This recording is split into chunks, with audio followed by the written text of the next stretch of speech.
আসসালামু আলাইকুম ওয়া রাহমাতুল্লাহ। সারা বিশ্বের সংবাদ ৭.৩০ মিনিটে আপনাদের সকলকেই স্বাগত। দেশের প্রধান প্রধান দৈনিক পত্রিকাগুলো তাদের শিরোনামে যে খবরগুলো গুরুত্ব সহকারে ছাপিয়েছে তাই নিয়ে আপনাদের মাঝে হাজির হলাম। আশা করি সাথেই থাকবেন। শুরুতেই থাকছে প্রধানমন্ত্রী শেখ হাসিনা থাইল্যান্ডের রাজা ও রানীর সাথে গতকাল রাজপ্রাসাদে সৌজন্য সাক্ষাৎ করেন। তিনি জাতিসংঘের অর্থনৈতিক ও সামাজিক কমিশনের ৮০তম অধিবেশনে দেওয়া ভাষণে বলেন, যুদ্ধ কোনো সমাধান আনতে পারে না, টেকসই উন্নয়নে পূর্ণ শর্ত স্থায়ী শান্তি ও নিরাপত্তা। আমাদের অবশ্যই সব ধরনের আগ্রাসন ও নৃশংসতার বিরুদ্ধে কথা বলতে হবে এবং যুদ্ধকে না বলতে হবে। মন্ত্রী এমপি প্রভাব ঠেকানো চ্যালেঞ্জ, উপজেলা পরিষদ নির্বাচন। সিইসি বলেন, উপজেলা ভোট ব্যর্থ হলে ৭ই জানুয়ারি প্রতিষ্ঠিত গণতন্ত্র ব্যর্থ হবে।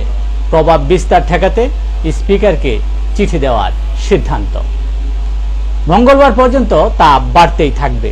হিট অ্যালার্ট বাড়ল চতুর্থ দফায়। হিস্টুকে ট্রাফিক পুলিশ সহ ৩ জনের মৃত্যু। বাইতুল মুকাররম সহ সারা দেশে বৃষ্টির জন্যে নামাজ। খেলাপি ঋণ না কমায় অসন্তোষ IMF-এর। একই সঙ্গে তারা সামাজিক নিরাপত্তা খাতে যেসব লিকেজ রয়েছে তা দূর করতে পদক্ষেপ নিতে বলেছেন। বেনজিরের অবৈধ সম্পদ অনুসন্ধানে ব্যাংকসহ বিভিন্ন দপ্তরে তথ্য চেয়ে দুদকের চিঠি। জিজ্ঞাসাবাদ করা হবে পর্যালোচনার পর। কোনো ঔষধেই কাজ হচ্ছে না শেয়ার বাজারে, দরপতন থামছেই না। 3 মাসের ব্যবধানে বাজার মূলধন হারিয়েছে ৮৮,৩৪৩ কোটি টাকা। শিক্ষা প্রতিষ্ঠান খুলছে রবিবার, মানতে হবে স্বাস্থ্যবিধি, রুটিন পরিবর্তনের পরামর্শ। প্রাথমিকের জন্য এখনো কোনো সিদ্ধান্ত নেয়নি মন্ত্রণালয়। চুয়েট আন্দোলন স্থগিত, সড়ক অবরোধ প্রত্যাহার, অনির্দিষ্ট কালের জন্য বন্ধ ঘোষণা, ক্যাম্পাসে 2 বাসে আগুন। দেশের প্রধান প্রধান দৈনিক পত্রিকাগুলো তাদের আন্তর্জাতিক শিরোনামে যে খবরগুলো গুরুত্ব সহকারে ছাপিয়েছে তার মধ্যে শুরুতেই থাকছে, গাজায় 20 জনকে জীবন্ত কবর দেওয়ার অভিযোগ, গণকবরের 85% মরদেহই অজ্ঞাত, আতঙ্কিত জাতিসংঘের মানবাধিকার প্রধান। রাফাতে হামলার প্রস্তুতি নিচ্ছে ইসরায়েলি সেনারা। রাশিয়া উত্তর কোরিয়ায় ইরানের দৌড়ঝাঁপ, চিন্তায় যুক্তরাষ্ট্র।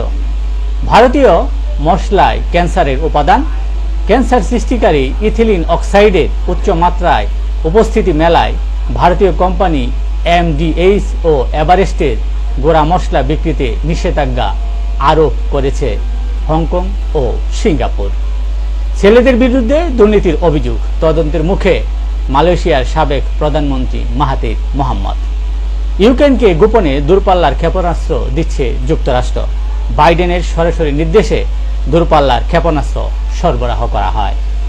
এই ছিল দেশের প্রধান প্রধান দৈনিক পত্রিকার শিরোনামে উঠে আসা শীর্ষ সংবাদ, যা নিয়ে এতক্ষণ আপনাদের মাঝে উপস্থিত ছিলাম। আশা করি আপনাদের ভালোই লেগেছে।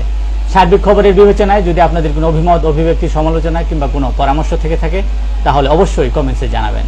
আপনাদের কমেন্টসের প্রত্যাশায় আজকের মতো এখানে বিদায় নিচ্ছি। আবারও দেখা হবে আগামীকাল ঠিক একইভাবে সারা বিশ্বের সংবাদ ৭.৩০ মিনিটে।